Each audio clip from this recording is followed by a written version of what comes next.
On today's episode of the Riderflex podcast, tips on getting comfortable being in front of the camera. Somebody sent me that question recently, thought I'd share with you what I sent them.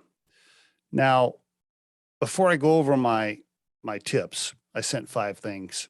By the way, you could write a book on this topic, but I sent over 5 tips.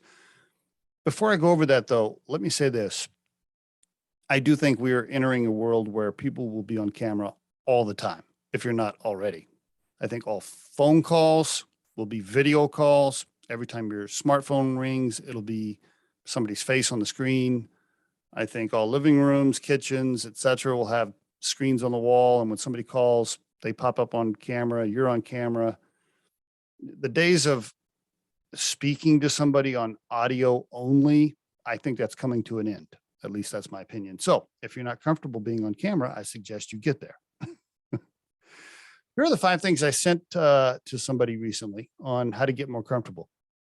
Number 1, dress like you're going to be on camera and prepare like you're going to be on camera every day.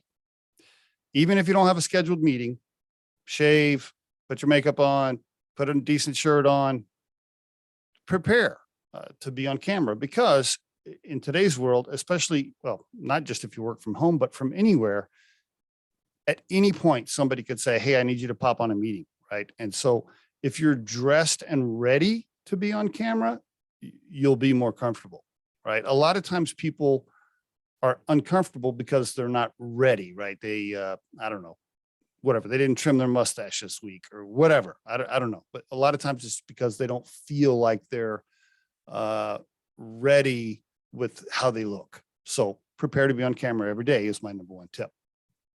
Number 2, get your workstation set up. Get a decent mic, get a decent camera, get some lighting, get a green screen. You seriously can get set up with a decent station, probably, I don't know, less than $500. Now, if you want to spend $2,000 on a camera, you can, but you don't have to. You can get some decent stuff for probably under $500 or maybe even less than that. If you have a decent workstation, you have decent equipment, you'll be more likely to want to be on camera because you'll look better and sound better. Sometimes people don't like being on camera because their setup is terrible, right? They know their mic is bad. They know their screen is fuzzy. They know their background looks bad, so they don't want to be on camera. So get your workstation set up is my number 2 piece of advice. Number 3, practice. Record yourself. Play it back. Watch it. Critique yourself. Trust me, you do that a few times, you'll get better. Like your mannerisms, your eye contact, your movements, etc. You'll pick off little things that you want to do better. You'll get more comfortable the more you watch yourself.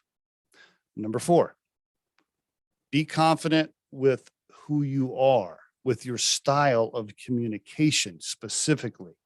Don't try to change your grammar. Don't try to change your accent. Just be yourself. Be authentic. Sometimes people think that they need to sound like, I don't know, a newscaster or some famous movie star. You don't have to. Just be yourself. Just relax. Be yourself. I mean, look at me. I'm just a 54-year-old regular dude, right? I grew up in Oklahoma. That's part of the reason my grammar's bad. I don't try to change it. I don't try to sound any different than I normally am. In fact, if you met me in person, this is exactly how I sound and act. And then last but not least is this. Get some feedback from people, somebody you aren't friends with, or a non-family member. Send them a recording and get some feedback. Again, not to change who you are with your style, but maybe there's something with your mannerisms or your eye contact, or maybe your lighting's bad or the volume's bad and you don't really know it. You can't tell from your side or whatever. Get feedback from somebody and have them critique you a little bit, and that'll help as well. And you'll feel more comfortable because somebody on the other end is telling you what it looks and sounds like. By the way, you can send me your video resume or your video recording, and I'll tell you what it sounds like. And there is your Riderflex tip of the day.